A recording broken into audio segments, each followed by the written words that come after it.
भंडाऱ्यात सोन या जेजुरी गडाला होत भंडाऱ्यात सोन ग भंडाऱ्यात सोन जेजुरी गडाला होत भंडाऱ्यात सोन ग भंडाऱ्यात सोन या जेजुरी गडाला होत भंडाऱ्यात सोन ग भंडाऱ्यात सोन हे भंडाऱ्यात सत्पन दावलं पुराणात मनुखान नाव त्याच लील पुराणात मल्लुखान नाव त्याच लील पुराणात मल्लुखान नाव त्याच लील पुराणात दर्शनाला येते सारे भक्त आवडीनं सत्वाचा खंडोबा महाराजाची शान या जेजुरी गडाला होत भंडाऱ्यात सोन ग भंडाऱ्यात सोन या जेजुरी गडाला होत भंडाऱ्यात सोन ग भंडाऱ्यात सोन या जेजुरी गडाला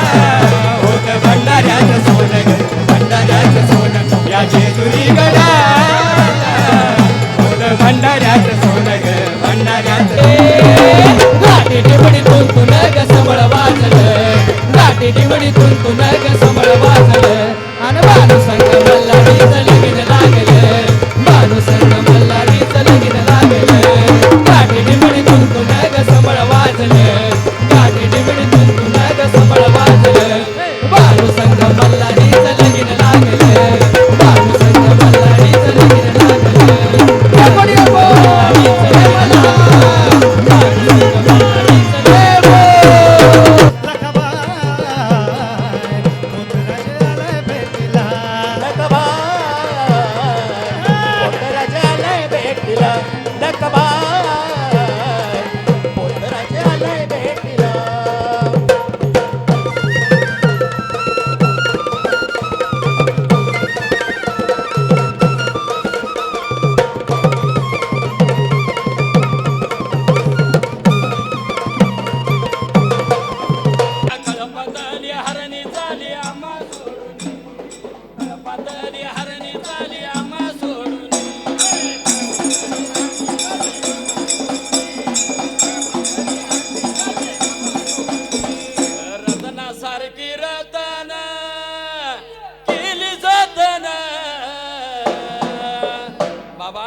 कोणी मांडीचा पाळणा करून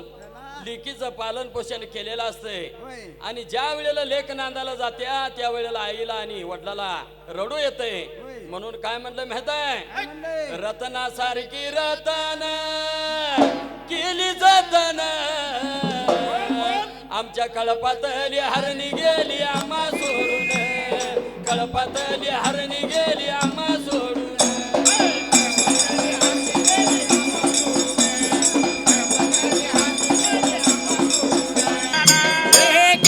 दुनियामध्ये आगे झाली माझी वावा आगे शेवटाला करावा लागतो आईचाच धावा शहीर आज आपण कलाकार झालो किंवा शहीर झालो अरे वाटण जर चाललो आणि आपल्याला ठेचला तर मुकाव नाव कोणाचे येणार आईचे येणार कारण कलियुगात आईला थारा नाही शब्द नाही कारण आताच्या पोराला जर ठेच लागली त्याच्या मुगाव आगा येत काय ते आग म्हणजे कोण बायको आणि मग आईला पहिला कारण एका मुलग्यानं आई वडिलाला लाथा बुक्याने मारले आई बापाच्या गळ्याला दोरी बांधली आणि बायकोला खांद्या विटक्याने तीर्थयात्रेला गेला त्याला देव पावल का अरे ज्या वेळी त्यानं आई वडिलाची सेवा केली तेव्हा देवळातला देव सुद्धा आला आणि त्या मुलग्याला म्हणाला अरे बाबा आई वडिलाची सेवा केलास तुला देवापेक्षाही मोठा मान मिळेल असा पुत्र कोण थोर झाला माहितीये का पुंडलिकान आई सेवेत देय गोट्याला पुंडलिकान आई सेवेत देय गोट्याला मरुना पुन्हा जन्म घ्यावा गाईच्या पोटाला मरुना पुन्हा जन्म घ्यावा आईच्या पोटाला